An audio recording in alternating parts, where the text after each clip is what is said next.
got quite a bit to go through. I want to go through the logistical stuff first before we go in and discuss the actual legislation. The first one off is tonight, because it's the first meeting of the new year, is when we always do the election of the president, vice president, and the appointment of the Parks and Rec Board.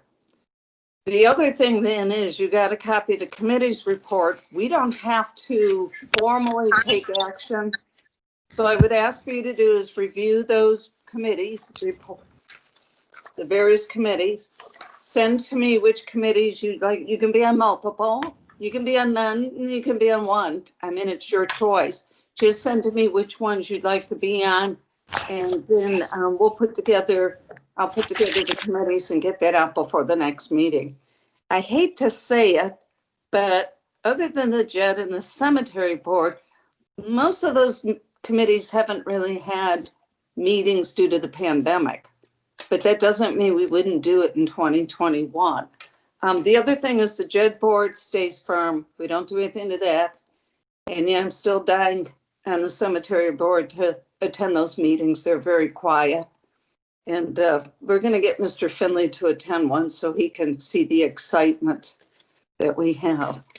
And maybe it's for telling Patrick's new condo down south, his neighbors in the back, it's a cemetery.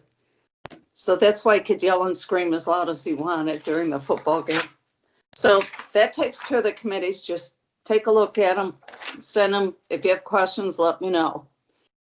Going backwards then, for the work for the president, the vice president, the Parks and Rec Board, a nomination is made. You can have multiple nominations. You can have one nomination. Rarely do we have no nominations. So someone nominates, seconds. So if we have multiples for either, then we go through a formal vote. If we only have one person, we still have a vote. You have an opportunity to say no to somebody or abstain. It's your choice.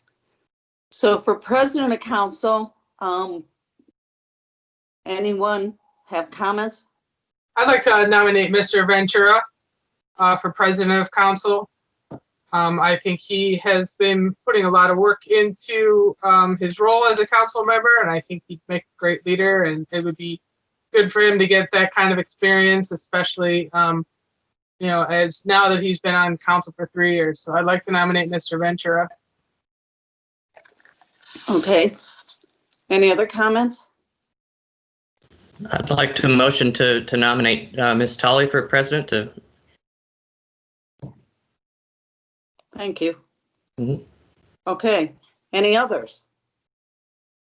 Okay, what'll happen then is when the mayor said, is there any nominations? Jessica, you would nominate Vinny. Dave, you would nominate me. I appreciate that. Thank you. And then we go to votes. Okay. Moving on to vice president. I'd like to nominate Mrs. Tully for vice president. I think her experience is immeasurable, and you know, just because I didn't nominate her for president doesn't mean I don't want her to be in a leadership role. So I think it would be great to have her in that leadership role. Any others? I'd like to nominate Mr. Ventura for vice president.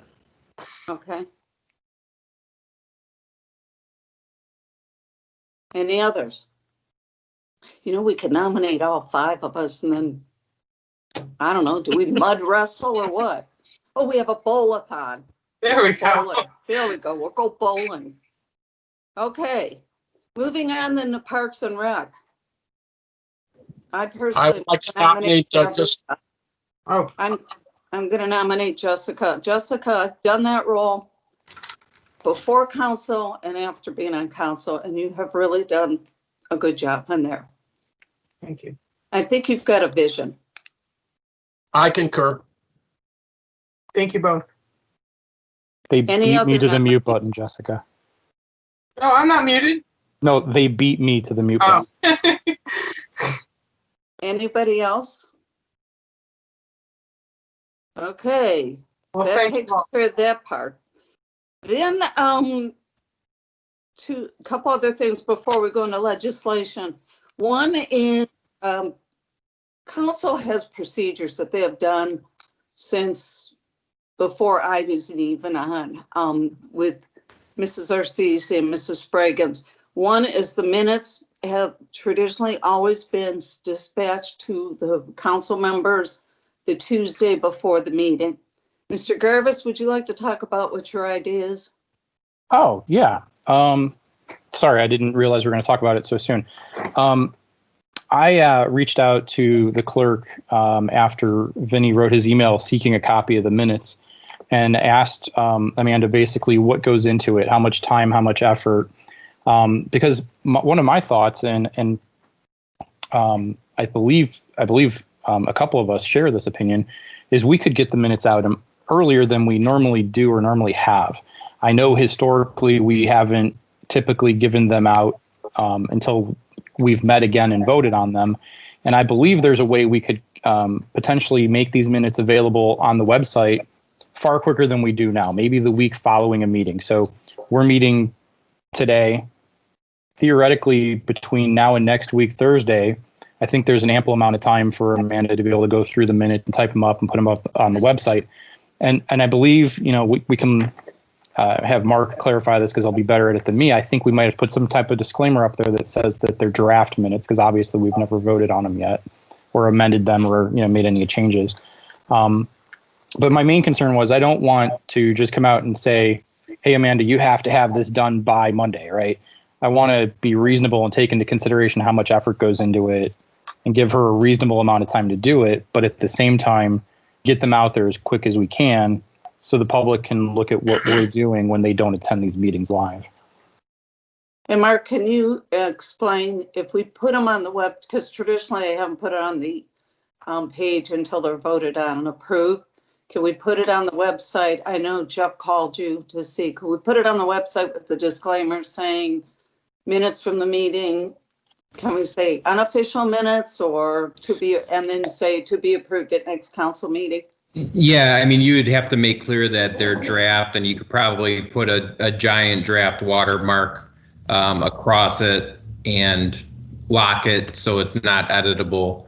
And that is what I did with these other minutes that I already put up, because I did put them up since everyone wanted them out before. I put them up, I think, last week. So they're watermark draft. That way everyone knows that they're not the final copy. And they're locked. Jack, just 1 second. I do normally have the full video of the meeting, especially since we've been virtual now. I normally have it up either Friday or Monday the next week at the latest. So people could literally watch the meeting. Normally it's about Friday by about 10:15 in the morning, as long as nothing crazy happens at work, especially with these virtual meetings. It's much easier for me to get them up there quicker. Right. So. No, and I appreciate that a lot. I just figured there's an opportunity for us to improve the minutes, right? Yeah. Right. Yeah, and these are the official minutes. They're not the video. It's all the information that Amanda puts into the minutes. So Amanda's already put it up with the watermark. Amanda, do you lock it so it can't be edited online? Or is it automatically locked? It's just a PDF version, so it's not a Word version. No one can get into it. So there's nothing that anyone can do. And then after they're approved, Mark, would we go back and remove the watermark? Yeah, you would take the draft ones down and replace them with the final version. Okay. And I would just note, historically there has been some rare occasions where the minutes may take longer if you have a public hearing where you have, a couple dozen residents that are speaking. But obviously those circumstances are pretty few and far between. So. Okay, so the question for council then is everyone in agreement that Amanda will have till the following Thursday? Barring unforeseen circumstances. How's that, Mark? That works for the oddball stuff. Yep. And that she'll put them up then, she'll distribute them to all of us, as well as they'll be put on the website with the watermark. Thank you, Jeff, for that idea, as well as they'll be locked. Then once we vote and approve them, any changes will be into them and reposted as final.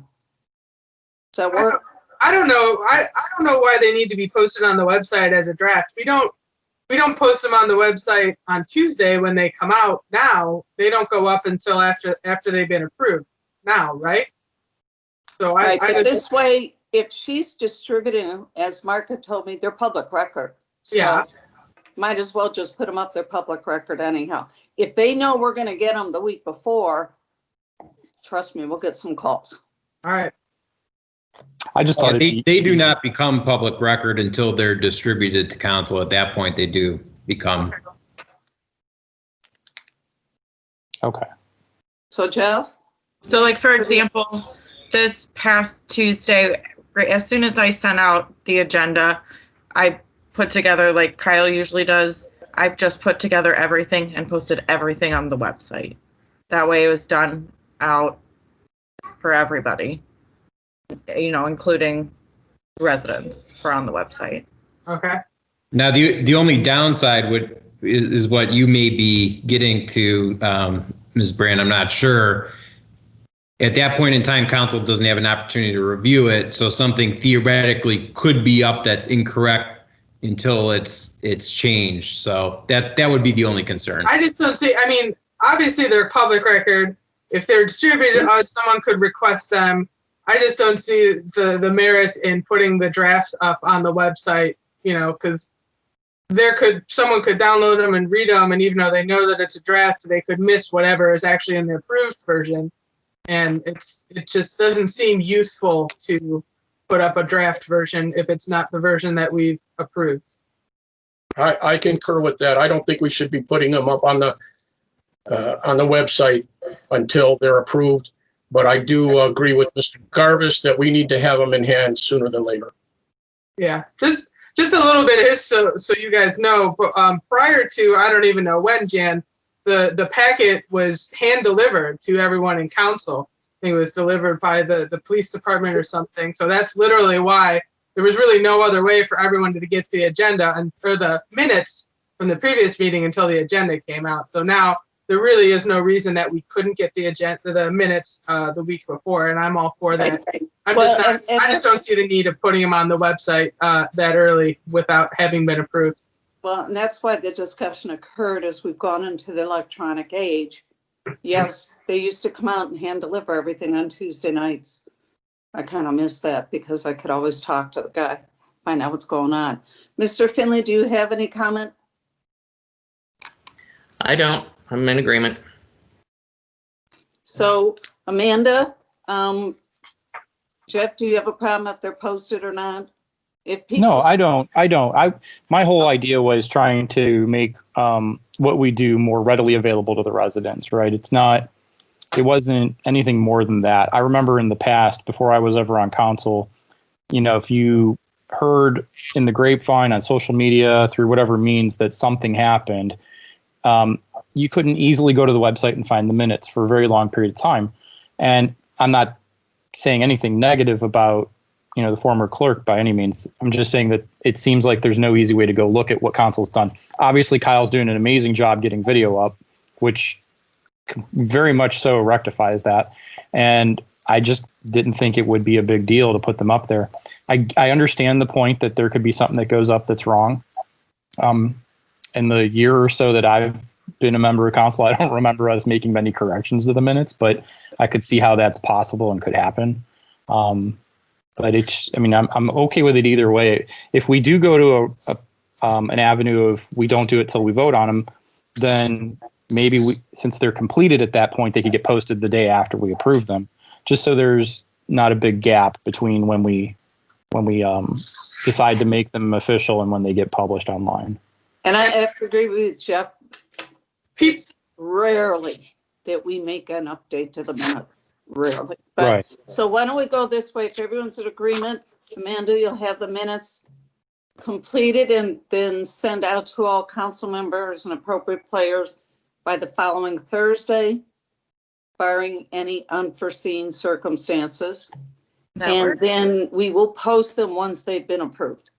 That works perfect. And if anyone requests them, being that they are public records, she could still use the draft version, the watermarked draft version, to send out to anyone that wants them as soon as they've been distributed to council. So make sure Mark, if they come in and ask for them, do they have to pay for them because they're public record? You're muted. You're muted. Wait, I'm trying to read his lips.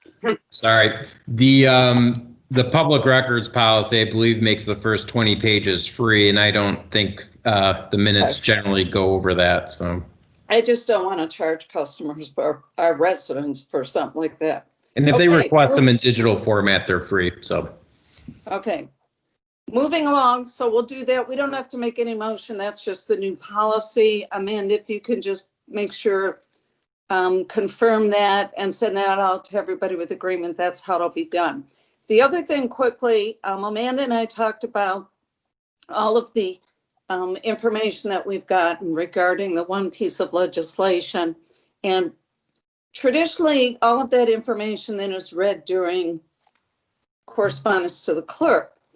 So Amanda had an idea of why aren't we moving that up right after public comments? Because it's not just this piece of legislation, but others that people may have written on. And why don't we read it before we even get into legislation so everyone knows exactly what's been said? And I think that's a good idea. It's just a matter of taking the,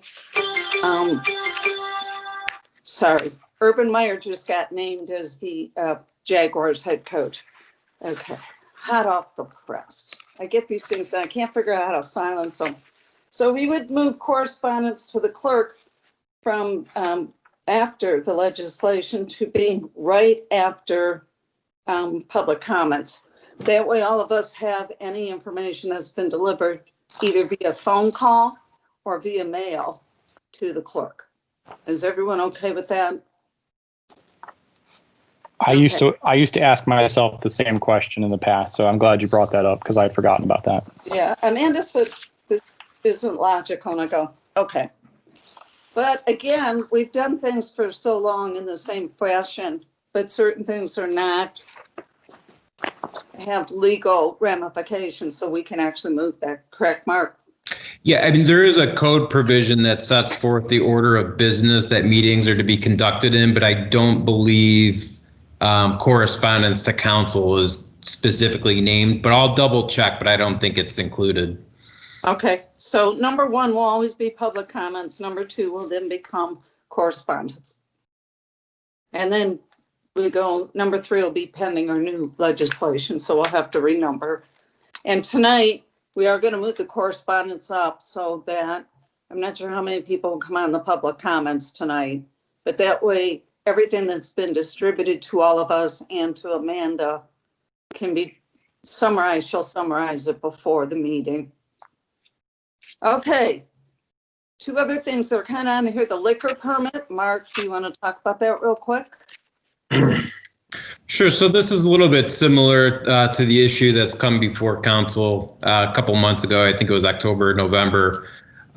So really, council doesn't need to take any action. I believe the response is due to the Division of Liquor Control by January 28th. If council decides it would like to request a hearing, which it would only do in the event that council wants to object to the issuance of the liquor permit, I would recommend council call me.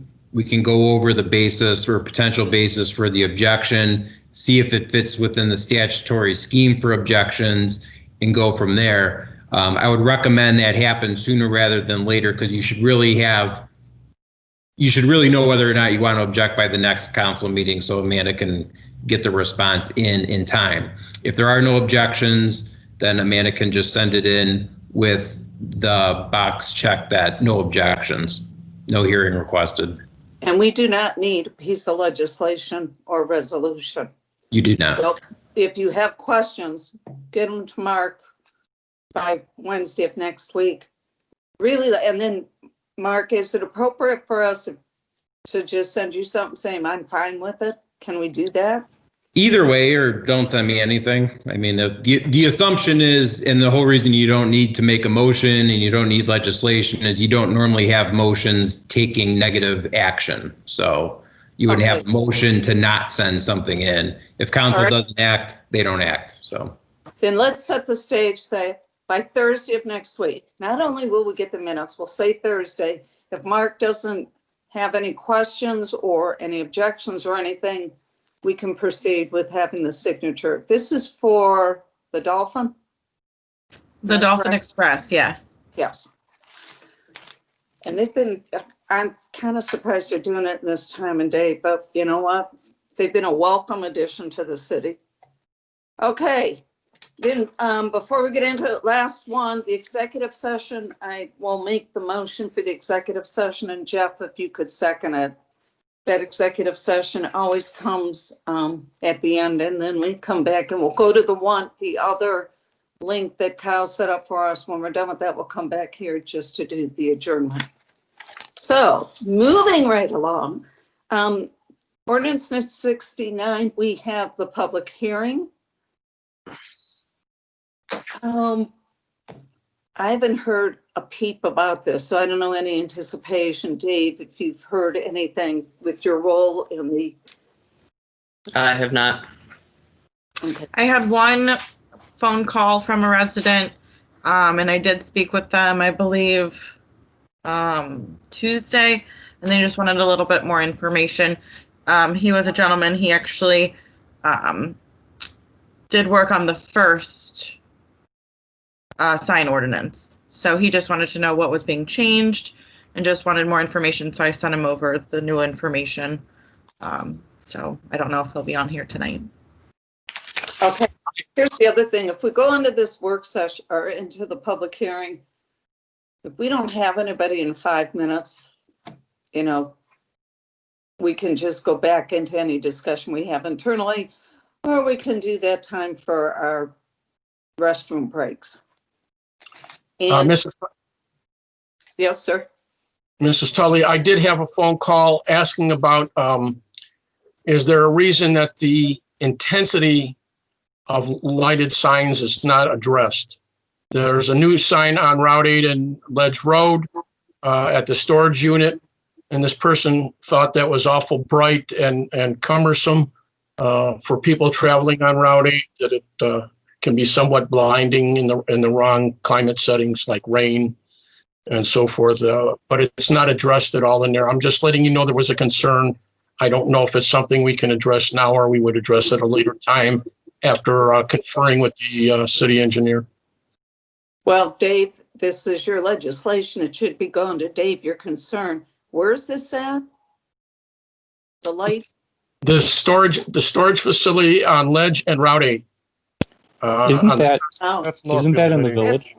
that's No, north of- that's in Macedonia. That's on our side of the street, the south side of the No. street. Macedonia doesn't start until across from Lee Eaton. That's Okay. Huntsville. Okay, then that's my mistake. That's a, But Yeah. it's still, it's still a valid point for your legislation. I actually went and looked it up because you made me make me do a double take. I didn't think that was in the city. I don't believe it is. okay. I thought it was still, I thought that part was Macedonia coming northbound. You're right. No, You're absolutely right. But you're right about the sign. I picked my daughter up at the dance studio and the sign is quite bright. oh, you must go to center stage. Okay. Okay, so if hearing none, and let's say we have no other information required, Mr. Finley, we could go to third reading and adoption. Yep, I agree. But if you could, since Amanda's was just some questions about it, and then maybe you can even look into, we have brightness addressed in ours because we have shields. It may not be in this adoption because we had shields that have to be put up because I've raised that question about the church behind us doesn't have shields on there. And 82 and Crow, there's no real shields. We do have information in here about shields because we, when they install, correct me if I'm wrong, Mr. Finley, they actually have to make sure that they have appropriate, I don't know what it's called, shielding, so that it's not glaring everywhere. Right. Okay, so if everyone's okay with that, depending on, I have no problem going to third and adoption. Anybody Okay. else?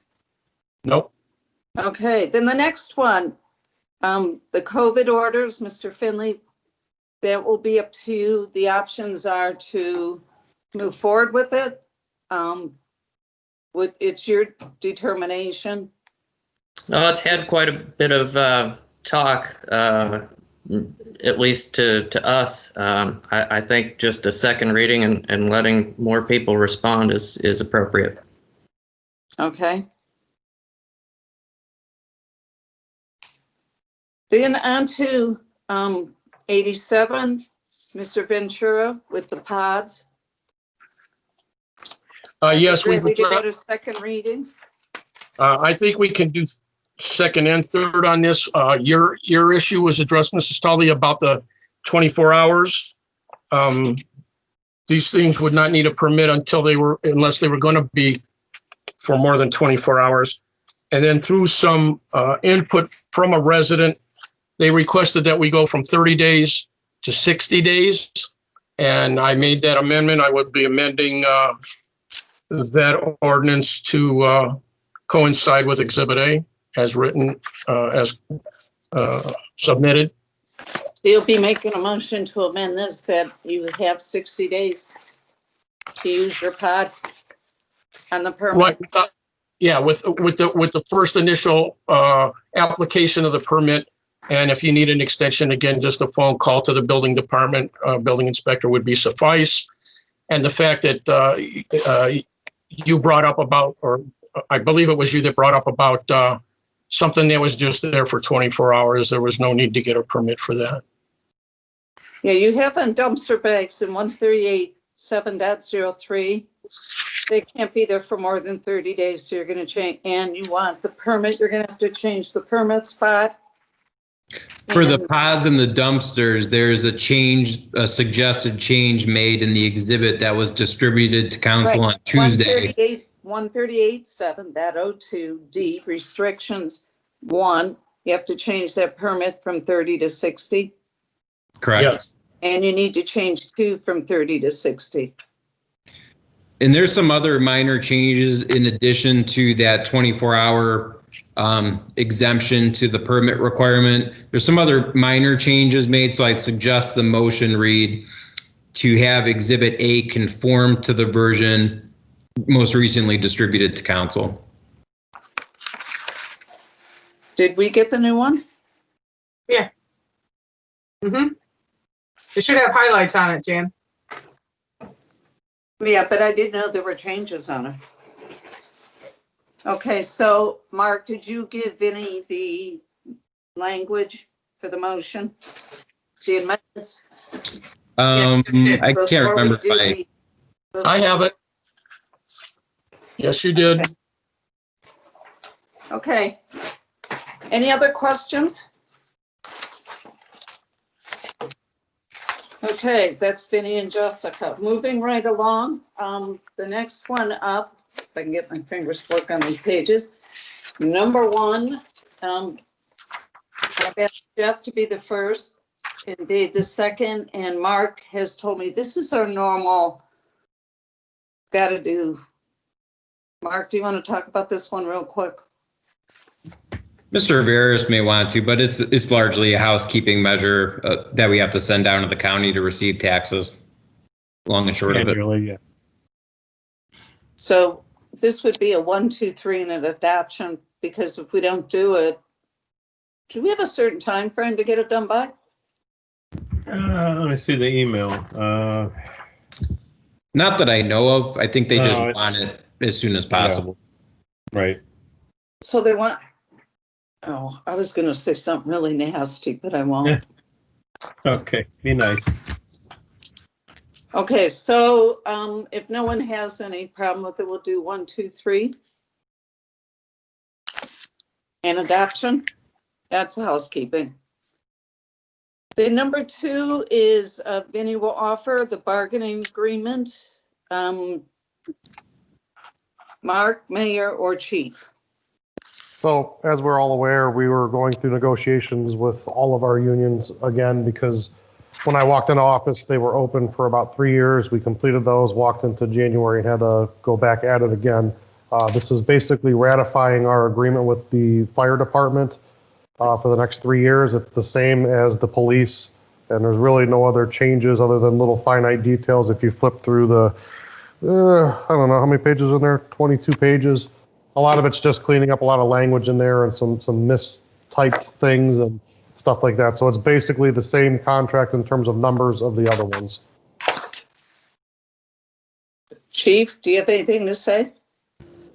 I'm just very happy to get it, as the mayor stated, a 3-year contract. It's something we need to get it done, get over the whole things that occur when you're negotiating a contract. I think it's beneficial for the entire city. I'd like to say thank you to the fire department also for their patience. I've been in the middle of these. Sometimes it can get real ugly. Oh, So I we're patient. appreciate your patience in working with the city.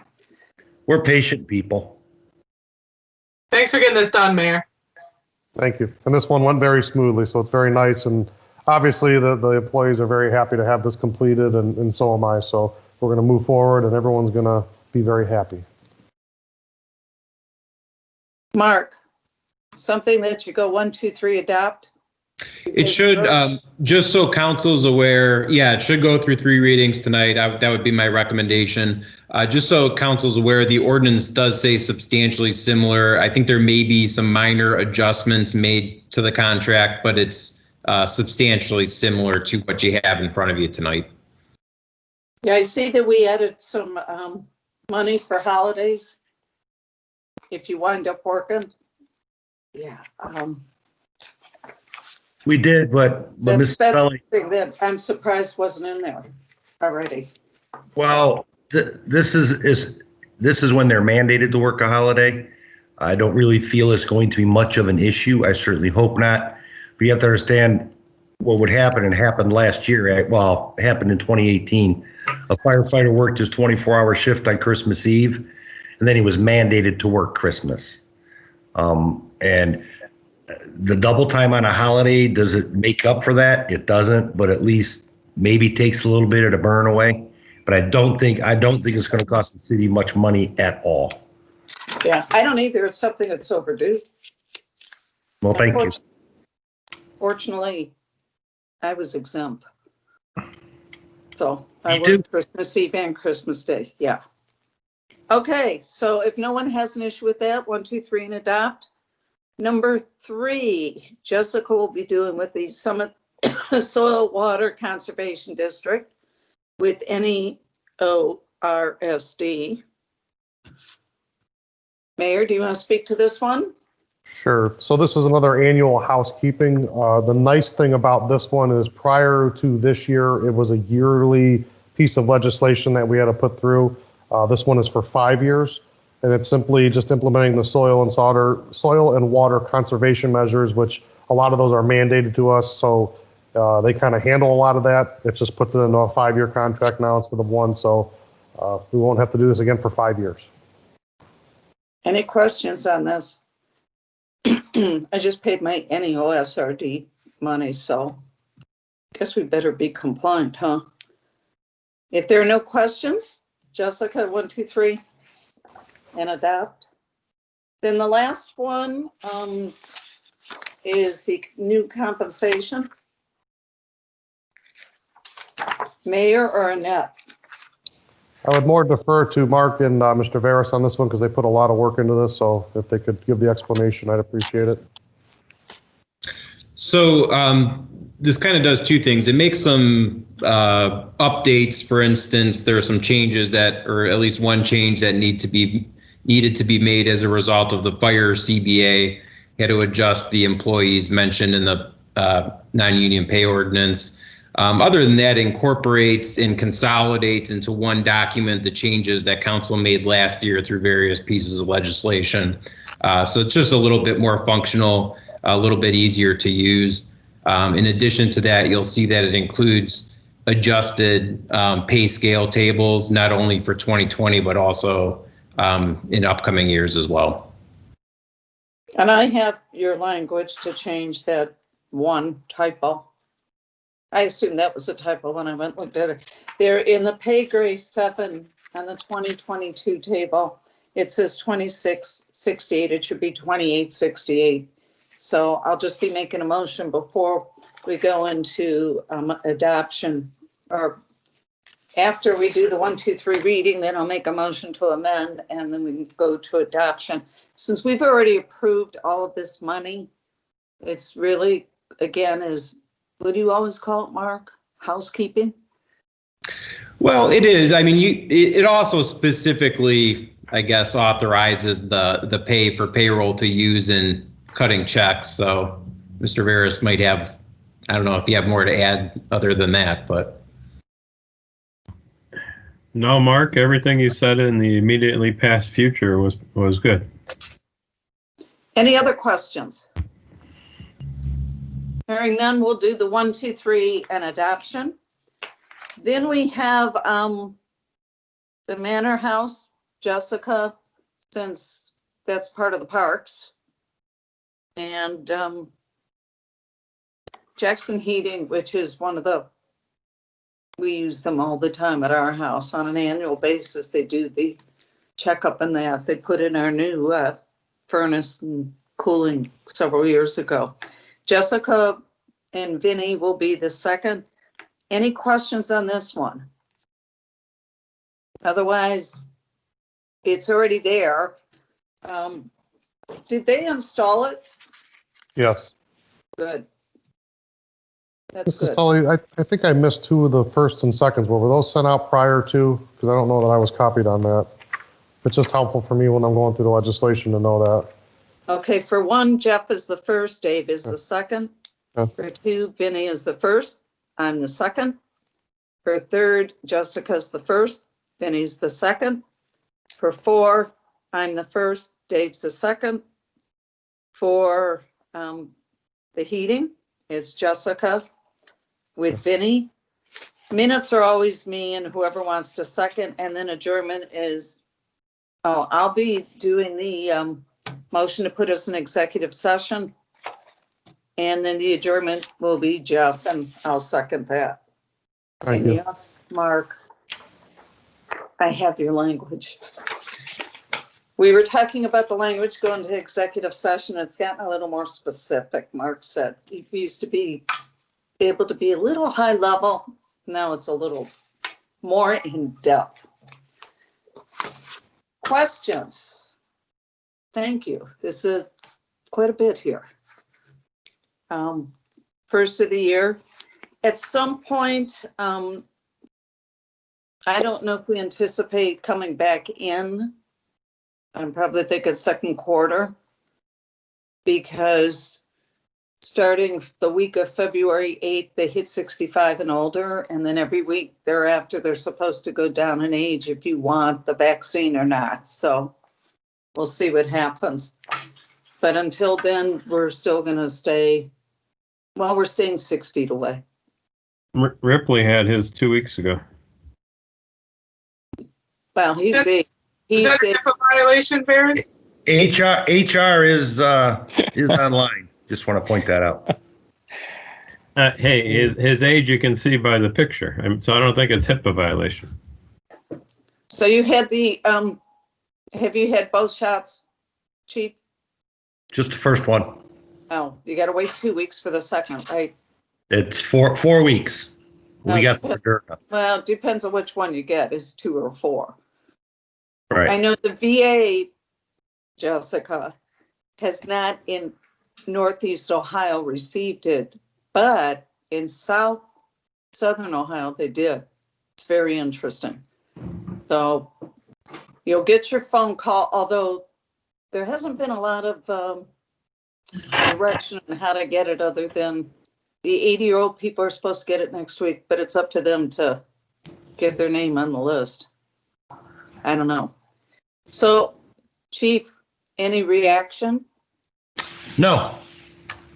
None whatsoever. One of my part-time guys who got it as his full-time job, he ran a low-grade temp for about 24 hours. What they are finding is anyone who gets the vaccine and had COVID, they get pretty sick for anywhere from 24 to 48 hours. But that's still pretty short time frame. That's good. Yes. And as one who stood in line at the middle school to get the polio vaccine as a kid, I wish they would do that again. Although at that point you weren't contagious. You could stand next to each other. And it is optional. Mark, is there any legislation in the state that says you can mandate that your employees have it, take it? Legislation that say no, not that I'm aware of. Good. Okay, anything else? If not, we got 4 minutes, right? Mrs. Tully, I got a very quick question based on a letter that we received from one of the residents or former resident related to Ordinance 86. An interesting point was brought up in that email that I thought I'd ask everybody's opinion of. Correct me if I'm wrong. I believe we're only reading public comment when we're in this virtual mode right now. Is that correct? I thought a really valid point that was brought up is if there's a resident out there that really, really wanted to address us, I wonder if we would ever entertain allowing that to be done with the time limits that we use to entertain or not. Are you saying that we read theirs or? That we allow them to speak by having Kyle or someone else unmute them if they really feel that they want to address council. We always have public comment. Right, but if you look at the way I believe we've been doing it, it's always been implied that if you wanted to produce public comment, it would be read by the clerk. Maybe I'm misinterpreting that. No, yeah, currently you're accepting public comment through written format, and there's, not your traditional somebody coming in and speaking virtually over Teams, but council can control that. Okay, I just wanted to raise it because it was a point that was brought up in one of the letters we received. But Mark, I think it's we've always had the ability to unmute someone who's in if they say, I want to do public comment. Because we have the public comment section.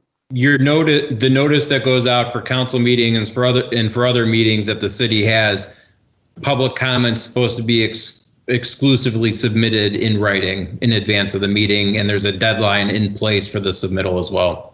Okay, so what we can do is change that public comments can be, you can attend the meeting.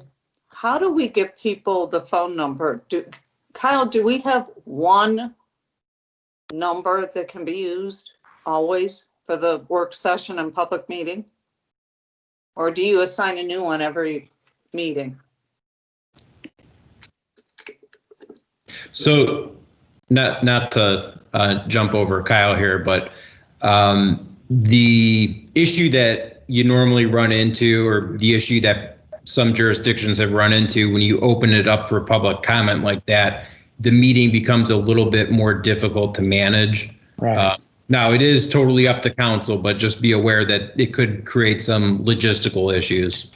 I completely agree with that. Coming from an IT background, I was just bringing it up because it was a point that was somewhat buried in a lengthy letter that I thought was a valid argument.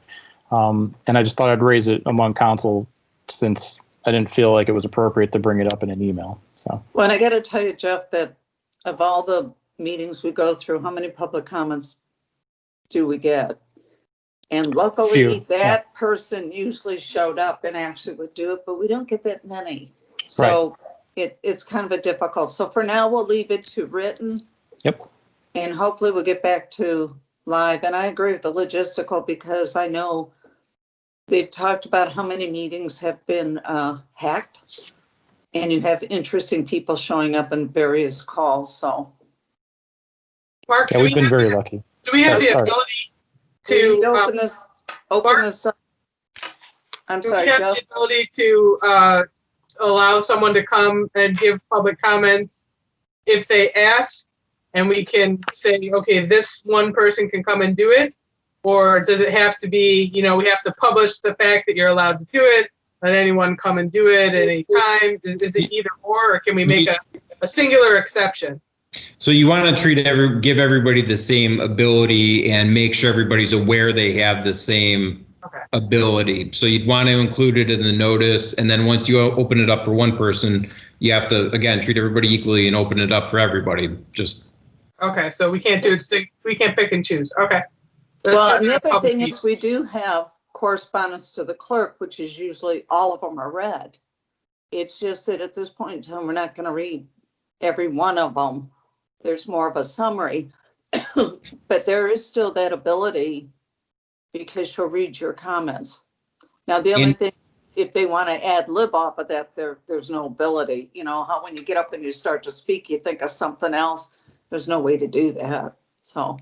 And I would recommend, since you've received a number of correspondence for this meeting in particular, that when you go to approve the prior meeting minutes, you also make a motion to accept and incorporate into the minutes of this meeting the correspondence received by council clerk. Here's the other question mark before we go into the public hearing. Can we post those that were submitted? You can. So all the emails that we received, Amanda could post them all because they're public record, correct? They should be posted, yeah. And I think Amanda was going to do that. Well, that's good because they already are posted. Yeah. The reason we talked about it is that way those people know, yeah, we saw them. I mean, that's a great, valid point. Amanda said, I'm going to post them so they know, yes, we saw them. Okay. One more question concerning that, Mrs. Tully and Mr. Guidetti. On the banner on the bottom, you have other people that are listed in the lobby. Do we have the ability to have the people that want to speak in the same area and open that up to them when it's their turn to speak, or we do not?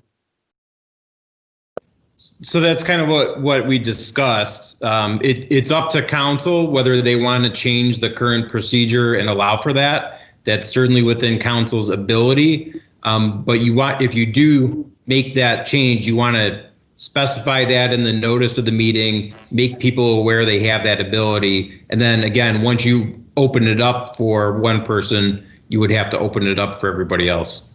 I understood that part, but my question is those people in the lobby, when you see that they're already listening and monitoring us, is that exactly the same way that would come through and then it would just be opened up for that person? I believe so. I think that's probably a Kyle question. But. Anyone could join this Teams meeting and watch it and listen and speak, but Kyle has the ability to force the mutes and the turning off of the video from anyone. So technically, if we did open it for public comments, they would have the exact same abilities as we all have, and that's why it could be a tinderbox. Right, Well, and that's why we can start that if we want to go back to that. It's already been offered, but we can offer it starting at the next meeting, not at this one, because everyone has already been told your public comments were through the clerk.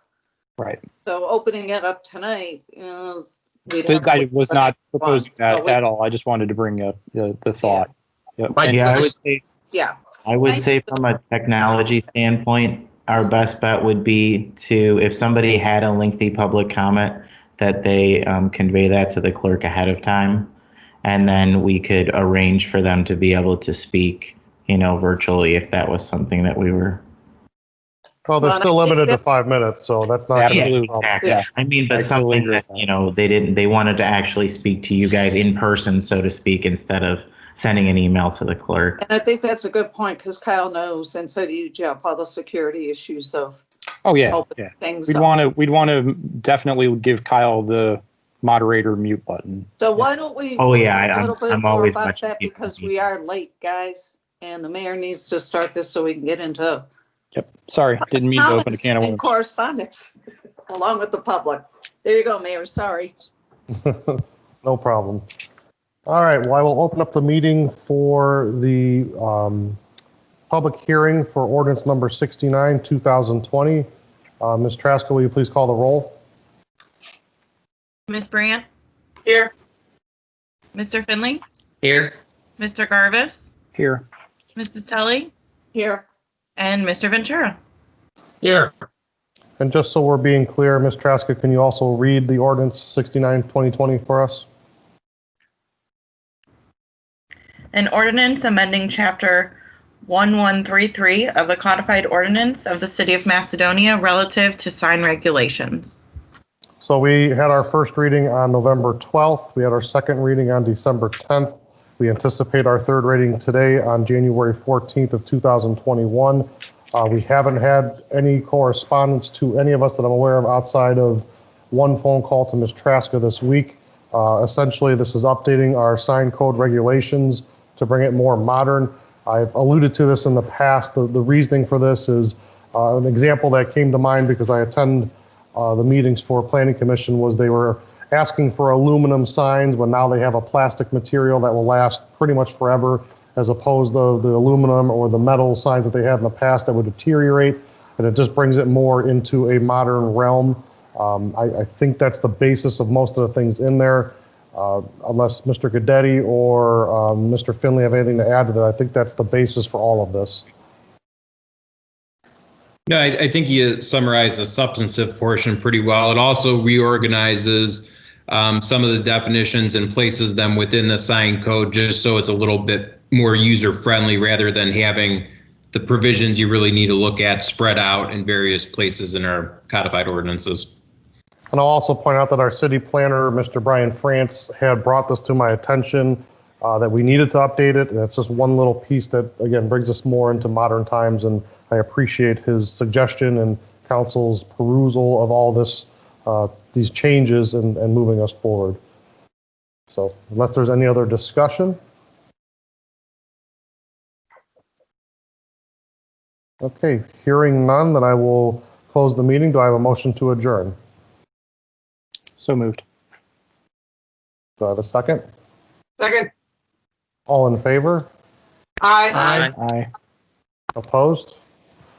All right, folks, we got about 7 minutes till the council meeting begins. So if you need to grab a drink or something, we got 7 minutes. I'll see you back at 7:30.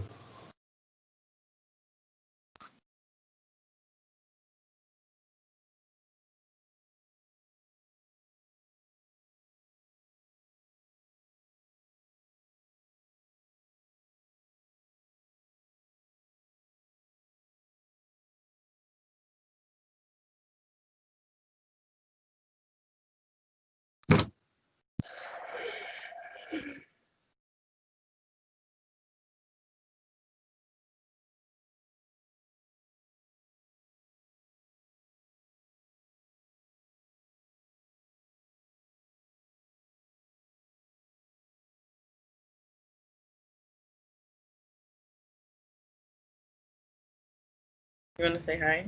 You want to say hi to everybody? I love that. Come here. I love that. You want to say hi? You can wave to everybody. What's the name again? Jessica. My dog? That was Grady. All right. We got to be able to say the next thing. He'll get scared if you start talking to him. What a sweetie. That's when I wish I didn't have allergies.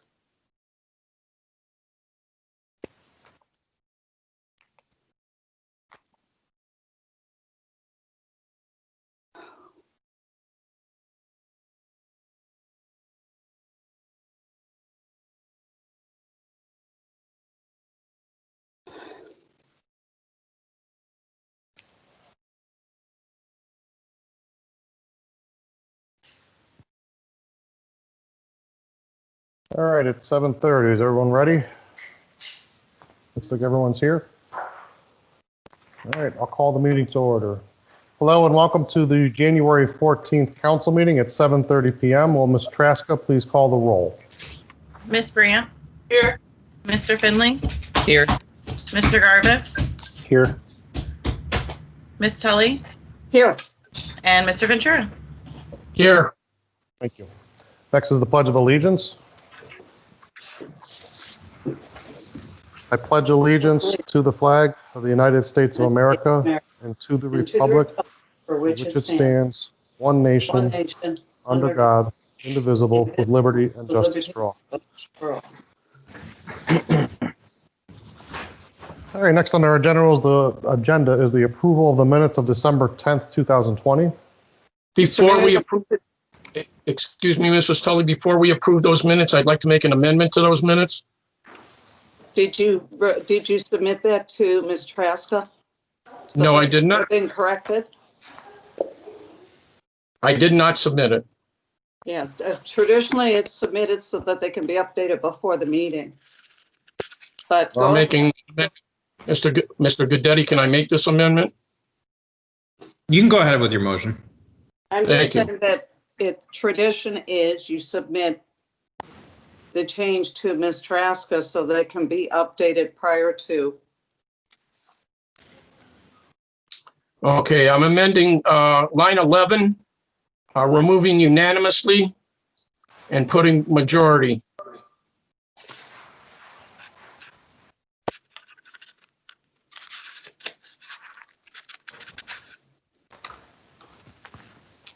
Okay, do I have a second?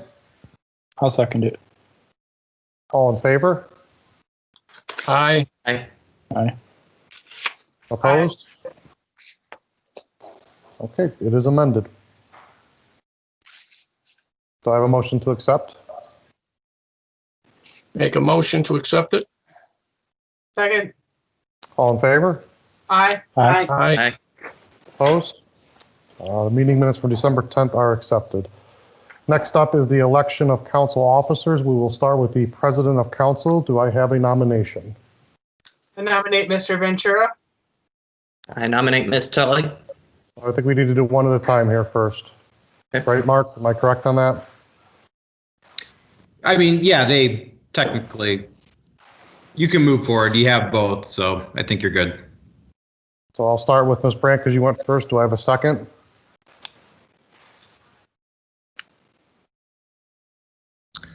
For the nominations, they don't need seconds. Oh, okay. All right, then I will take the nomination. Can you do a roll call, please, Ms. Traska? Which one are you doing? And you have This was Vinny. So for the nominations, yeah, you'll call them in the order they were proposed. Okay. So I will do Mr. Ventura first because Ms. Brandt went first. So Ms. Traska, can you please call the roll? Ms. Brandt, Yes. Mr. Finley, No. Mr. Garvis, No. Mrs. Tully, No. and Mr. Ventura. Yes. Okay. And we'll move on to Mrs. Tully. Roll call, please.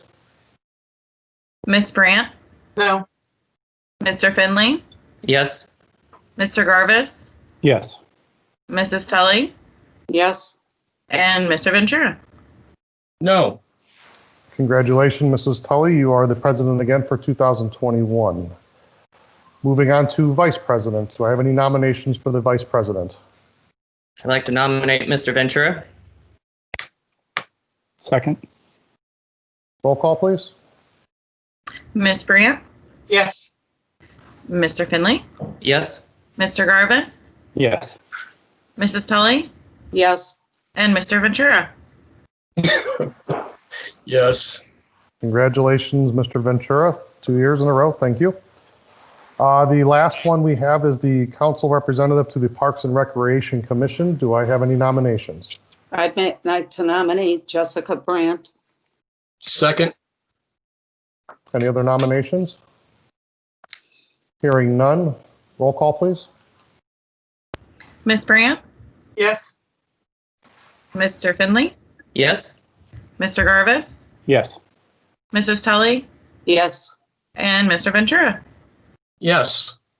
Okay, congratulations, Ms. Brandt. You are the representative to the Parks and Recreation Commission again. I know that the folks on that commission are going to be happy to see that you're remaining on that board, and I know you've done a lot of good work there, so we appreciate that. And this year's going to be a good one, I know it. So thank you again.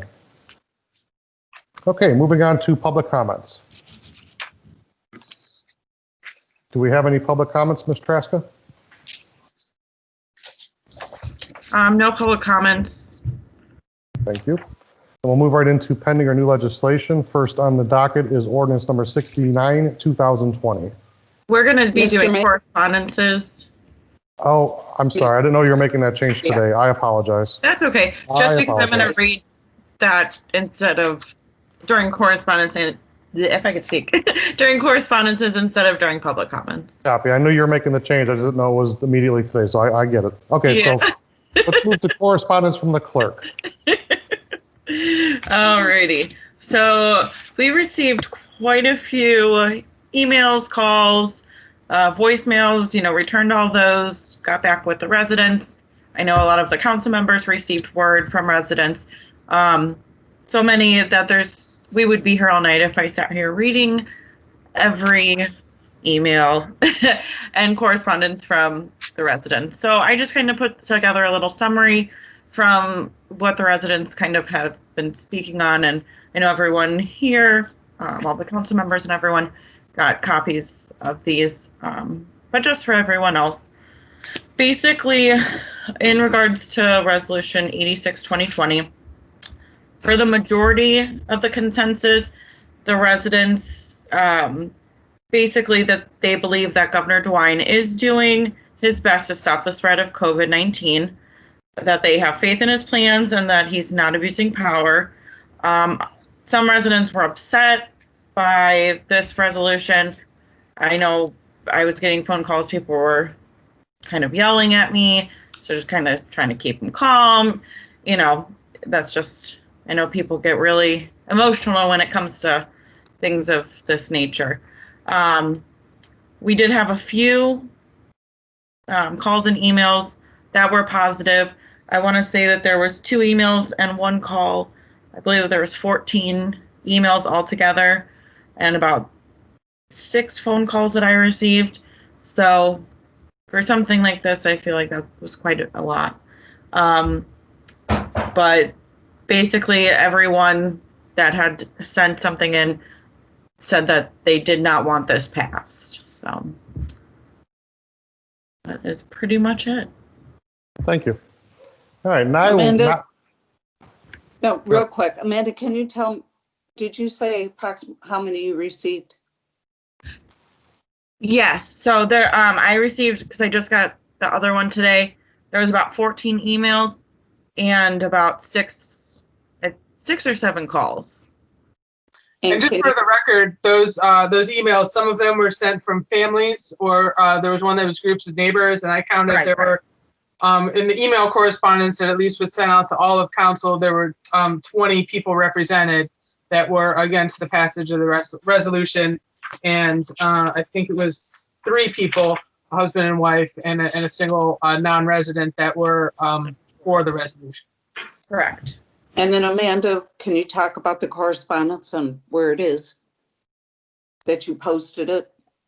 Yes, so I did. I basically scanned in all of the emails that we did receive, and I did post all of them on our website. They are where you would find our minutes and agenda packets. So that way, if anyone would like to see them, they are available. Ms. Tresca, I have an additional one that I don't know if it was sent to all of us or not. So I'm not really sure. I will forward that to you so you can check it over your list that you now have. Okay, wonderful. Yeah, and then I can post that one too. Thank you. Thank you for the clarification. Okay, moving on to pending or new legislation, ordinance number 69, 2020.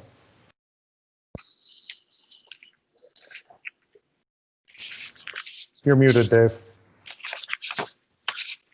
Sorry, I was muted. I move to offer ordinance number 69, 2020 for its 3rd reading by title only. Second. An ordinance amending chapter 1133 of the codified ordinances of the city of Macedonia relative to sign regulations. So we've talked about this again for the past 3 meetings, and we had a public hearing just before this meeting. And it's basically updating our sign code regulations. Any other conversation or comments? Hearing none, what is your pleasure?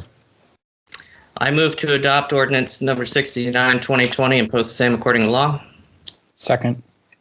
Roll call, please. Ms. Brandt? Yes. Mr. Finley? Yes. Mr. Garvis? Yes. Mrs. Tully? Yes. And Mr. Ventura? Yes. Ordinance number 69 passes. Resolution number 86, 2020. I move to offer resolution number 86, 2020 for its 2nd reading by title only. A resolution opposing the Ohio governor's COVID-19 executive orders. And if I may add one thing to this resolution, I have read much of articles about this regarding Mr. Finley's legislation, and it's a little bit unclear as to where it came from. So I wanted to be clear that Mr. Finley, well within his rights as a council person, and I respect that, proposed this. It did come from one council person for council's perusal and for them to consider. Second reading puts it into the next meeting for the third read to either pass or fail this piece of legislation. But I wanted to be clear because there was a newspaper article I read that stated that this came from the administration. This did not come from the administration. This came from Mr. Finley, and I wanted to have some clarity revolving around that. So I hope everyone understands that. And again, if you have questions about this, please contact Ms. Traska. Your email, can you give your email real quick? Because I have a hard time spelling your last name. Absolutely. It is ATRZASKA@macedonia.oh.us. And as always, it is on the website, and it's always pretty much on every single piece of paper that that's out there everywhere. Can you also provide your phone number if folks want to call in to give their opinion on this? Absolutely. It is, if I can remember it 100%, because I'm so bad at memorizing everything. It's 330-468. My gosh, I'm going to draw a blank right now. You could probably. I don't ever call it. There you go, Mark. One more time, because I think I interrupted you, Mark. What was it? 330-468-8341. Thank you. I know. And you don't call yourself. You can never remember it. Okay, in relationship to the mayor's comment, I also got a lot of repercussions, and you could read some of them in the emails of people thinking council as a whole proposed this and was supporting this. I think Mr. Larmer did a disservice to us in the way that was printed. I think it should have been proofread a little better than that. So he painted us with a very wide brush, and I did not appreciate that whatsoever. And again, if you have feelings on this, I would encourage you to contact our clerk of council, which will in turn go to all of council. And again, this isn't even done. It's not complete. It's just for consideration. And I would assume in the next meeting, we should have some finality to this as to where it's going to stand. So I encourage you to give your comments if you feel strongly enough about it. And I know that we all appreciate that. So please do that if you feel it's necessary. Okay, ordinance number 87, 2020. I propose to first make an amendment, or do I do the amendment first, or do I do the reading of the actual ordinance? Request the ordinance. You could propose it for the readings first. Okay, I am proposing to introduce 87, 2020 for its second and third reading by title only. Second. All in favor? Aye. Aye. Aye. Opposed? An ordinance creating Chapter 1387 of the City of Macedonia's codified ordinances relative to a portable on-demand storage device or pods, construction dumpsters, and dumpster bags. Mr. Ventura? Okay, I would like to move to amend ordinance number 87, 2020 to have Exhibit A conform to the version distributed in council meeting packets on 1/12/21. Second. All in favor? Could you tell people what the changes are, Mr. Ventura? I will. I can do that. I got some input from one of the residents where we had limited the first application to 30 days. I was asked by a resident or two if we could extend that to 60 days, and then if they needed more time, they would go back to the building department and make that request. Also, one of the council people also suggested in our last discussion, I think it was Mrs. Tully, that there was nothing, that they didn't think we should have to get a permit for anything 24 hours or less. So that change was made in there. And then Mr. Guidetti added a couple of more things, just wording wise. So those changes were made in D1 and D2, as far as the time period allowed for the initial application and permit issuance. I second the amendments as described. All in favor? Aye. Opposed? Okay, conversation revolving around this. I want to interject here from my position that I am not in favor of a $5 fee for residents to come in for these. I do agree with the legislation in that we should put something out there that does not allow people to have these things in their yards for an extended period of time. But in terms of a $5 fee and the problem it's going to create within City Hall, I mean, we're not even going to cover our cost for someone coming in. And not only that, I don't believe that that's the best way to handle this. I think the legislation will address that.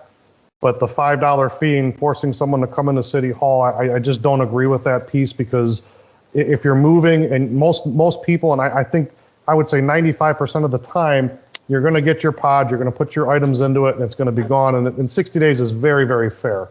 But to charge them a $5 fee and add another layer and a step into them moving from their home or whatever they have to be doing, I just don't agree with that. And I wanted to put it out to all of you that I just feel that that's not necessary for our residents to have to do that, or anyone doing anything in town. So I wanted to make that very clear with all of you.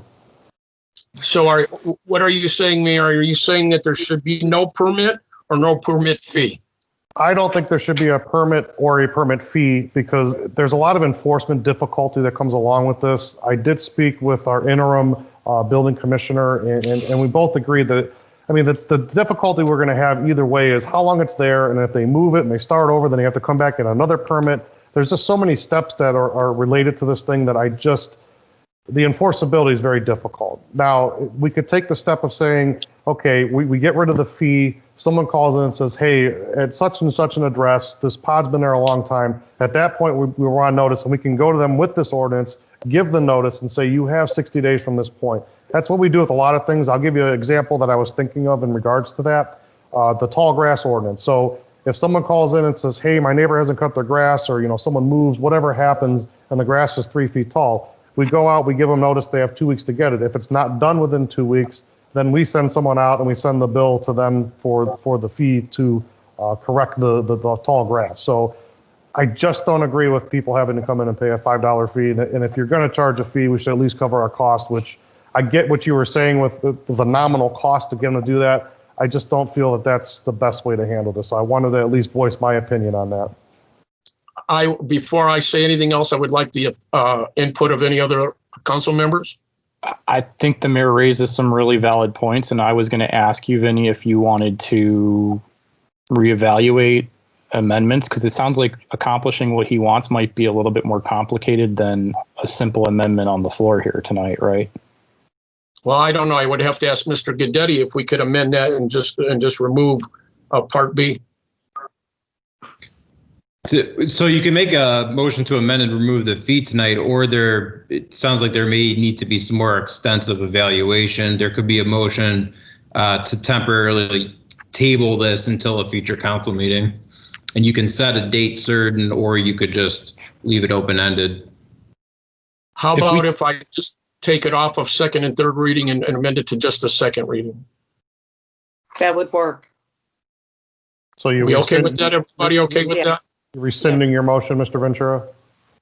I will make a motion that I'll rescind my asking for a second and third reading, and just put this to the second reading until there's more discussion and maybe a solution to this issue.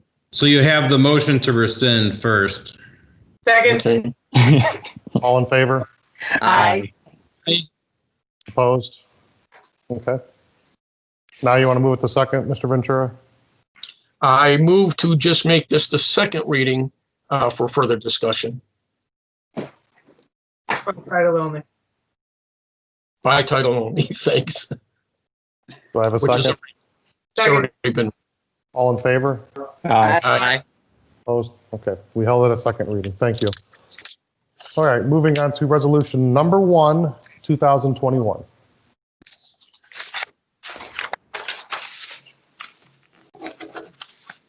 Mr. Garvish, you are muted, sir. Oh my. I was doing so well there too. I've gotten really good at reading lips with everything going on, but I'm not that good. If you're only this big. I would like to offer resolution 1-2021 for its first, second, and third reading by title only. Second. All in favor? Aye. Aye. Opposed?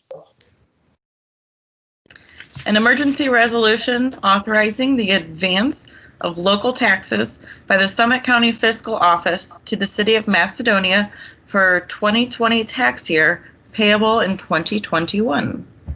Mr. Veras?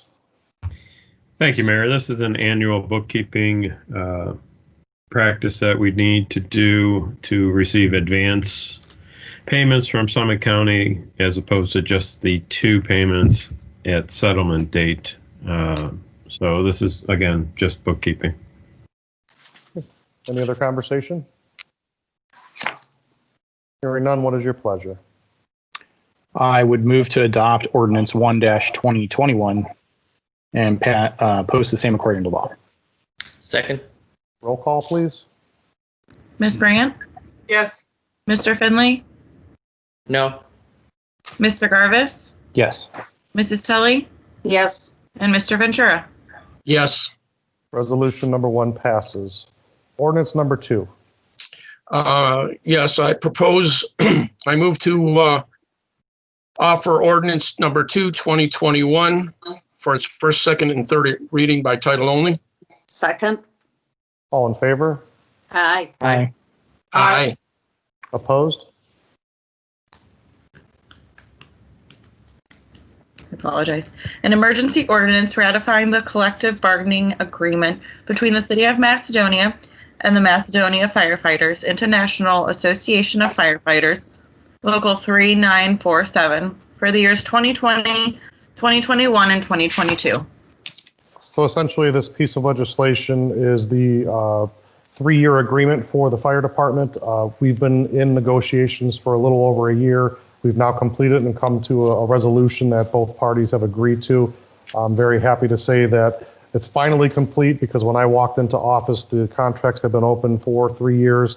I closed those, walked into 2020, and opened them right back up. So it's nice to know that for the next several years, I don't have to negotiate, and it's very beneficial to all parties involved, because we can seamlessly move for several years without negotiations, and everyone is happy, which makes me very happy. So I thank all the people that have been involved with that and for all their hard work. Any other conversation? Okay, I move to adopt ordinance number 2, 2021 and post the same according to law. Second. Roll call, please. Ms. Brandt? Yes. Mr. Finley? Yes.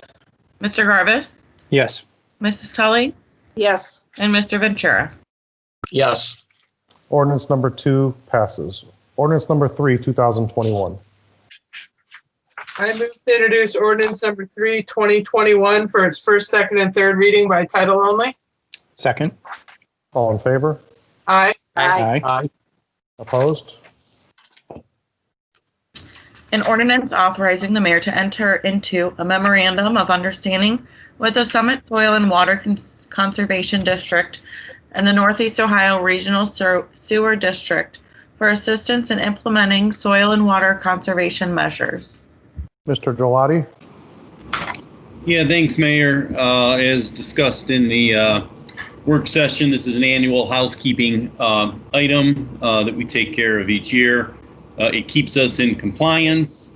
It's free of charge, and the agreement beginning with this year has now been revised to a 5-year agreement, so we won't have to do this housekeeping item again for 5 more years.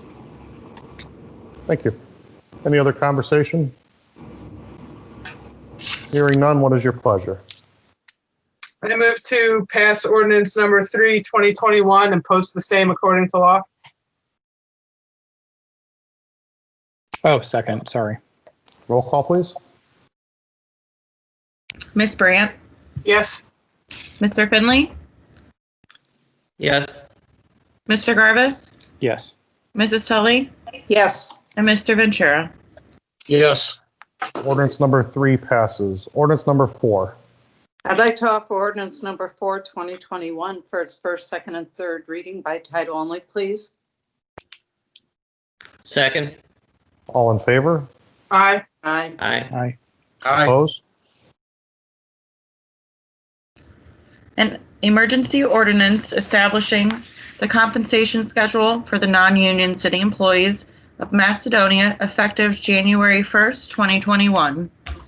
Mr. Guidetti, since you gave such a fantastic explanation in the work session, I will call upon you again, sir. Not sure about that, but thanks. So this does a couple things. One, it consolidates into one document the miscellaneous changes made to the non-union pay ordinance in 2020. And it also makes some current changes to reflect, as I mentioned in the work session, the fire CBA modification, as well as updated pay tables for the pay scales for not only this year, but future years. Thank you. Any other comments? I'd like to make a motion to amend the compensation table of 2022 for pay grade 7 to make the maximum 28.68. Do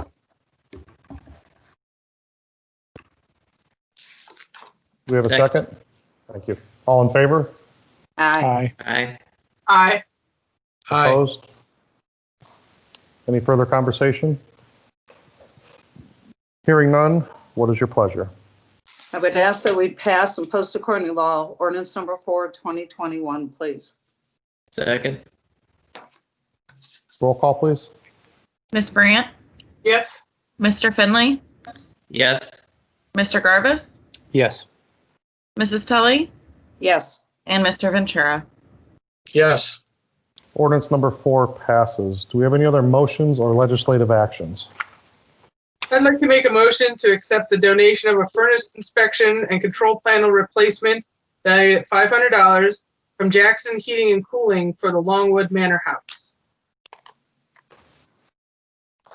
Second. All in favor? Aye. Aye. Opposed? I'd also like to thank Jackson Heating for their donation. There's a lot of work going into that building, and the folks that are doing it, the Manor House Committee, does a lot of good things, and the fact that they can get some things donated is a big help to the restoration of the home, and it's definitely appreciated. So thank you very much for that. All right, we'll move right into the mayor's report. The court deposits December 1st through the 31st of 2020 was $3,074. The total mayor's court deposits November 1st through November 30th, 2020 was $5,956. So I want to talk a little bit about the economic development in our community. I can tell you that any business that comes in does not come in a feckless manner. They put a lot of planning into what they do and how they're going to do it, and they have to flow through our planning commission, our board of zoning appeals on some occasions. But Raising Cane's is moving forward in the Steak and Shake location. You may notice that there are some dumpsters outside of that building, so they are working on the interior of it. There are a few more little details that we have to work out with them on the exterior, but I'm very confident in working with their engineers that we're going to get those things taken care of, and it's going to be a nice addition to our community. And it's going to fill an empty building during a pandemic, which makes me very happy. I can also tell you that the Golden Corral has some movement. We were contacted this week, and there's a new restaurant that would like to come into there that I think most people will be very happy with, and I can assure you that it's something different, and it's not burgers and subs, so that may make folks happy.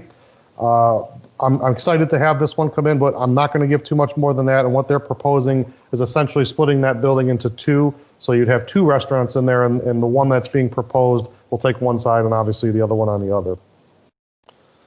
You may have noticed property valuations from the county have come to your home. If you're like me, they raise the property value, which essentially raises my taxes. I questioned that, and I called down to the county to inquire as to why that was happening.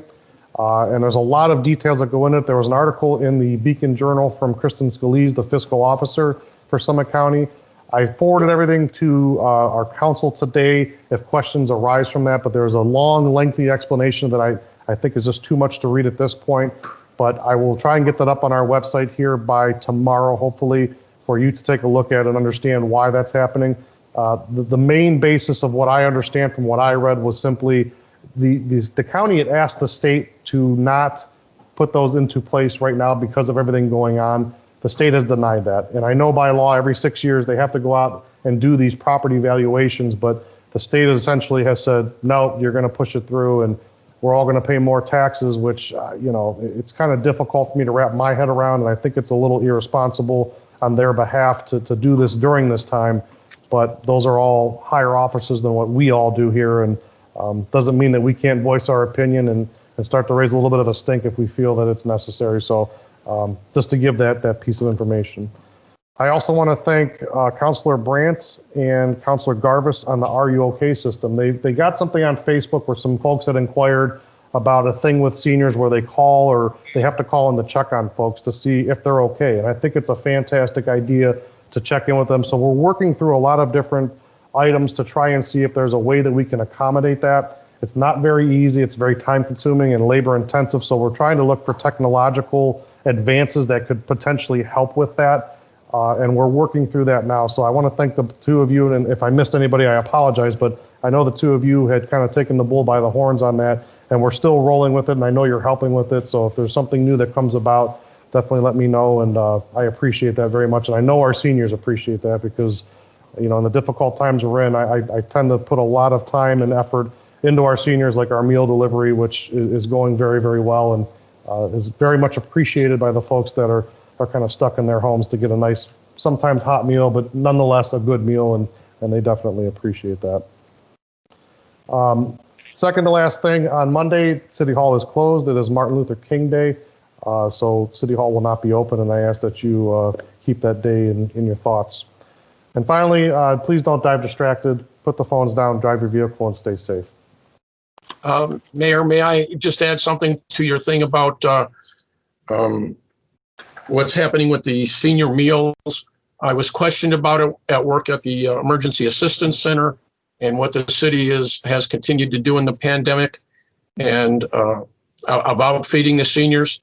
And Mrs. Joyce Hunt, I turned her over to Sherry Kuzma, and they're going to work hand in hand to possibly expand that program. And the fact that now that we have a van, that maybe we can assist in getting these things delivered in a wider range. So they're in contact with each other. I got that contact going, but I have stepped away. There's no need for me to be a middleman on that. But they're looking to expand the program even more if it's possible. Awesome, and thank you. And again, I gave big ups to Ms. Kuzma last meeting, but she does an awful lot for these seniors, and I know they love her, and we love her, and all the work that she does is so appreciated. And I could talk about her for an hour tonight, but I'm going to move on from it because I'm very happy with the job that she does, and I know they're very happy with her, and I can't say it enough times. So you'll probably hear me say this more often, but thank you, Sherry, for all you do. We do appreciate you. All right, moving on to committee reports. Thank you, everyone, for your confidence in me and voting again for me to lead or be the council liaison to the Parks and Rec Commission. We haven't had a meeting since the last time we spoke, but our next meeting will be Wednesday, the 20th at 6 o'clock. It will be virtual, so look for the link in the meeting portal on the website. That's all. Thank you. For the cemetery board, this is the year that Sagamore is no longer the representative and Northfield Center comes on. So it'll be Northfield Center, Northfield Village, and Macedonia. We've also had a meeting in December virtually where we discussed and we are moving forward with creating a website. Also working to have all of the cemetery deeds and plots placed that you can go ahead and do a search. It's a lot of work to do. We've tried to do that over the years, and luckily now the electronic age has matched up where we can get some of that done. So if there is someone that you're looking for within that cemetery, you'll be able to find that on the website. More to come with the actual details of the link and what's being done to help that. Thank you. There was also a JED meeting since the last council meeting. Mr. Garvis, would you please like to expound on that since that was your first meeting? And we talked about it, making sure council knows we had that and what transpired. We did, and you've caught me completely off guard. I'm drawing a complete blank on most of what we spoke about that evening. Maybe the mayor can help me out here. So go ahead, Mayor. So we talked a little bit about the mound, which is ongoing, but it had a lot to do with the Army Corps of Engineers, which Mrs. Tully can attest. My God, we've been talking about this for far too long, but hopefully one day we'll get that mound taken care of and we'll never have to talk about it again. So that was one item. Another item was that they were talking about the policing of the area over there because we do share in that. And they wanted to potentially look to the future to negotiate things a little bit differently. I have asked them to reach out with me with something more substantive than what they had provided that evening, but I have not heard anything to date. I think that covers most of it. Yeah, I believe so too, now that you've refreshed my memory. I thought there was. You caught me off guard too. Well, I thought there was a brief, well, I didn't want to, Mr. Garvis was I there. understand. I know where you're coming from, Vinny. Go for it. But I think there was a brief mention about Meyer still looking at this property to expand and what they're going to be limited to area-wise as far as acreage, and some of the concerns that their residents have. And also it was briefly mentioned also about Duncan and the car wash, the right in and right out only going eastbound on Route 82, and anybody that is coming from the south or coming from the east is going to have to enter from behind or alongside of Giant Eagle so that the people know exactly what's expected of them. And I think that does conclude everything that was brought up in any way, shape, or form. And I got to concur with the mayor, and I'm sure Mr. Garvis will concur also, that they're asking for a lot with quite a bit with this policing of that area. When I first got on that committee with Mr. Bilkey, they wanted us to physically take over that patrolling, manpower-wise, resource-wise. Now they're looking for more money out of us, more resources as far as financial. And the mayor is kind of holding fast, and he's not moving on any of this at their request as it is now. They got to do a lot better, not just a little better, but they got to do a lot better before there's going to be any consideration in a financial change in how we share those monies. Thank you. So just to be clear too, they are our neighbors and we do have a good relationship with them, and we want to continue that relationship because it's no secret to anybody that I'm very proud of the Nardonia communities, not just Macedonia. And maintaining that relationship and working with them is going to do nothing but help all of us. So we will maintain that relationship. We will work with them on anything they propose. And, I'm very confident no matter what happens, we'll move forward together and it's still going to maintain that relationship. So done being redundant about that. Next is department reports. I do have a request of council. I guess maybe it's not the appropriate time, but can I ask to have the department heads listed on the department reports? Because I think it's helpful for not only when we have a meeting, but I think when the residents look down the agenda and they see the names they can associate with who the department head is. So would it be out of line to ask to have the department heads listed on there and their department? No, but do you have a certain order that you want them listed and how you call them? Put that together and give it to Ms. Traska. Otherwise, you call them in the order that we place them. Got it. In all honesty, Mrs. Tully, I just kind of, when we were in the normal life, I would just go look and call them down the line. So, yeah. All I'm asking for you to do is just send a list in the order that you normally call them, and she'll list them in that order. That'll be a reminder. I can do how I did prior. Yeah, I guess what I'm asking for, Ms. Trask, is just put like their title next to them, just so people know that, John Nottavenge is the service director. So, I mean, it associates a name with the department. I think that's going to do nothing but good stuff outside of what I'm asking for. Okay. Works for me. I'll get that too. Or, I'll make it simple. Just do them in alphabetical order. Does that make it easier by last name? However you want me to do it, I'll do it. That's the easiest way to do it. So if you want to do that, I'll still send you something if you'd like, but if you want to just put them in alphabetical order, makes it very simple. That works for me. Thank you very much. Just make sure law goes last. Well, yeah, law's always last. I'm just going to put you first, Mark. That's because he has no report usually, so, Anyways, I will move into department reports, and first on my list I have today is Director Nottavenge, Service Department. Thank you, Mayor. I was looking alphabetically. Thanks a lot. Okay. Hope everyone had a good New Year and holiday under the circumstances. Certainly different for most.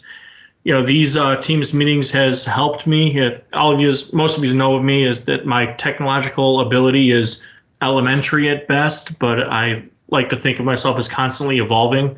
So this is how I got to spend seeing my mother on Christmas Day. So I was like, I knew what I was doing. I was able to navigate through it. So I wasn't just the one plugging in the computer. I was actually getting to work on it. So appreciative of that. Yes, thank you, Jessica. Everyone knows our service department was hit pretty hard with the COVID-19 late in 2020. We are rebounding back on our feet. January 3rd, we started our night shift for the winter season. By doing this allows us for on-demand response for winter events, that we can be out there in the overnight hours so we can have a good head start on the roads for rush hour traffic in the mornings, and as well in the evenings from our day shift that works too. So we can allow the best possible usage of the crews to keep our roads clear. Now, we haven't gotten a lot of snow, but that can change anytime. This is Ohio, so well, let's not hope too much. We have a lot of salt on order that we got to use this year too. So, and lastly, I just want to give an appreciation to ODOT District 4 for their clearing of the downed trees from the snowstorm on December 1st. Over a dozen trees had gone down. I had contacted them, asked them for help, and they were glad to do so. They're clearing all that out all the way to their fence line. So thanks to them. And that's all I have. And thank you for your detailed report, Watson. Get it? I have more. Watson. I try to make it funny. I missed you all. I try. Okay, next up is Director Veras, Finance Department. Thank you, Mayor. We are wrapping up 2020 and should be done in the next few days. We are also gathering resumes for accounts receivable administrator. For those of you that don't know, Andrea May will be retiring at the beginning of May. So we want to get somebody in there, hopefully for up to 3 months, to work with her and also see the audit process, as the auditors will be coming in before Andrea leaves too. So maybe assist with gathering that information as well. We are gathering resumes through next Thursday at 4 o'clock. End of my report. Thank you. All right, next on my list is Director Smith, Human Resources. Thank you, Mayor. HR is very busy right now closing out 2020 and then getting our new benefits going with MedMutual of Ohio, and making sure that all of our employees are enrolled and have their benefits and everything on track. And that's the end of my report, Mayor. Thank you. And I can attest that Director Smith is working very hard and has a very full plate, so I'm trying not to add to her workload, and I appreciate you and what you're doing, because I know it's beginning of the year is always tough for HR, and you are appreciated, so thank you. Yes, thank you, Mrs. Smith. I don't think you were at our last meeting for us to thank you in person, but thank you for your hard work with the employee health insurance. And I hope that after this initial time for setup that you've really hit on something solid that you'll be with for a long time. And the employees will appreciate it, and hopefully you will too. Thank you. Did you get your new nameplate? Not yet. We're working on that, Mr. Ventura. Don't worry. Talk to HR about that. No, she did. No, I take that back. She did get her nameplate for her desk. We're getting a new one for outside the door. So it is in the works, sir. Thank you. All right. Director Collins, Information Technology. First off, I want to wish everyone a belated Happy New Year. I hope everyone's New Year has gotten off to a good start. In the IT department, just getting back into the swing of things for the new year. The first thing I'm looking at is replacement of our firewall. So I've been looking at a couple of different vendor options for that. So that's something I want to get done in the next month or two. On the horizon, looking at options for a new website. And I did want to take an opportunity and thank Councilperson Brandt. She gave me a bit of help this week and was able to resolve a WordPress issue I was having on our current site. So I do appreciate her time and effort on that. So new website coming, and then we have the new finance department software that's rolling out as well. So it's the end of my report. I hope you guys all have a great rest of the week, and go Browns. And let me just add to that, our website has been struggling. I want to be very clear that it wasn't the city's fault that it was struggling.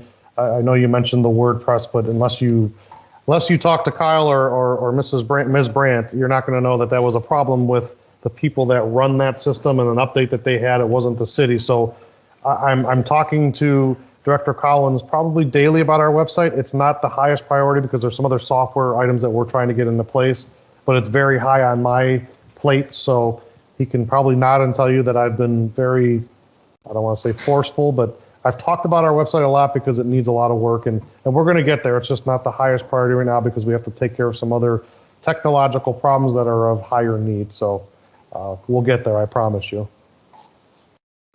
All right, next on my list is Chief Golden, Police Department. Thank you, Mayor. The only thing I would like to say is I want to encourage residents to lock their vehicles at night if they are left out. Do not leave anything visible, such as computers, laptops, or whatever. And do not leave your keys in your car overnight. The whole Northeast Ohio area is being hit by some gangs coming out of Cleveland, and they're going through cars. They're stealing cars when the keys are left in it, and they're taking anything and everything they can find. So lock your cars if they're left out at night, and don't leave anything visible. That's all I have, Mayor.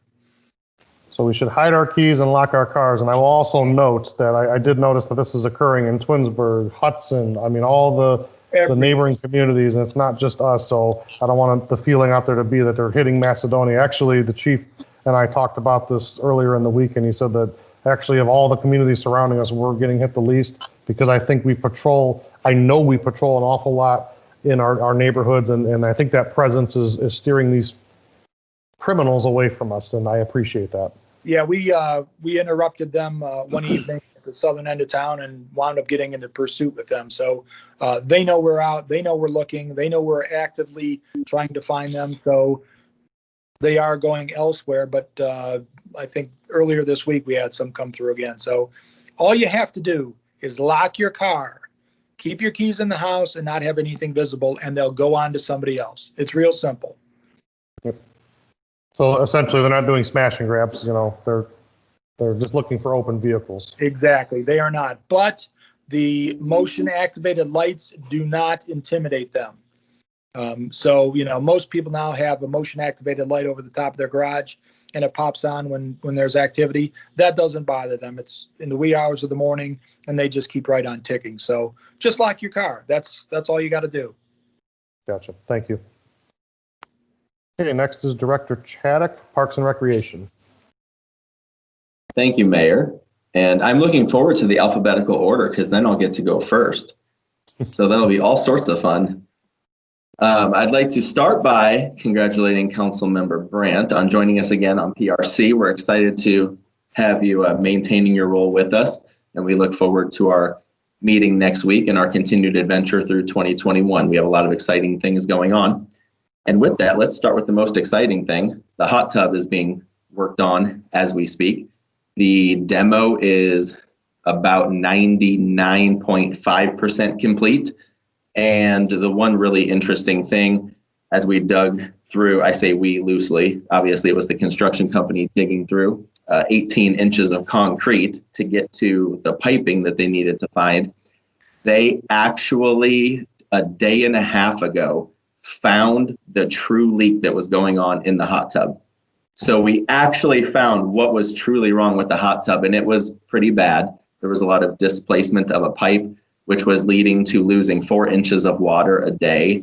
And I'm talking 4 inches from the top of the hot tub per day. So believe it or not, it was really exciting to find that. And we'll get a new report from them in the next day or two as to where we currently stand and if there's any additional work that's going to need done based on what they've found underneath. And I'm talking additional work beyond what was already scoped in the project. So good news there, and we'll hope for continued good news. The lap pool heater went out on us a couple weeks ago.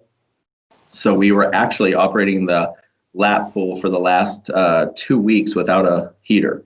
And the water temperature did dip down to about 74.5 degrees.